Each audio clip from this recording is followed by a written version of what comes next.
এবার সাকিবের সিনেমায় যুক্ত হয়েছেন মিস ইউনিভার্স বাংলাদেশ খ্যাত তানজিয়া জামান মিথিলা। প্রধান নায়িকা হিসেবে থাকবেন পাকিস্তানের নায়িকা।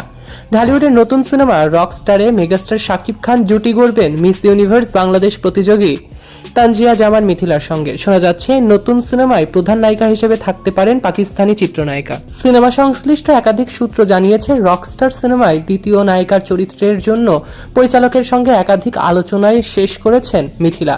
তার অভিনীত সিনেমাটির চরিত্রটি বেশ পছন্দ হয়েছে, তবে এই সিনেমায় সত্যি অভিনয় করছেন কিনা মিথিলা সে সম্পর্কে এখনো কোনো মন্তব্য করেননি। এদিকে সাকিবের সিনেমার প্রধান নায়িকা হিসেবে কে থাকছেন তা নিয়ে সবিজে জল্পনা তুঙ্গে। শোনা যাচ্ছে পাকিস্তানের জনপ্রিয় এক অভিনেত্রীকে দেখা যেতে পারে রকস্টারে। সিনেমায় সাকিবের দুই নায়িকা কারা থাকছেন সে প্রসঙ্গে পরিচালক আজমান রুশোর কাছে জানতে চাওয়া হলে সংবাদ মাধ্যমকে তিনি বলেছেন, নায়িকা নিয়ে এখনই কিছু বলা যাচ্ছে না। আমরা খুব শীঘ্রই দ্বিতীয় নায়িকার নাম আনুষ্ঠানিকভাবে ঘোষণা করব।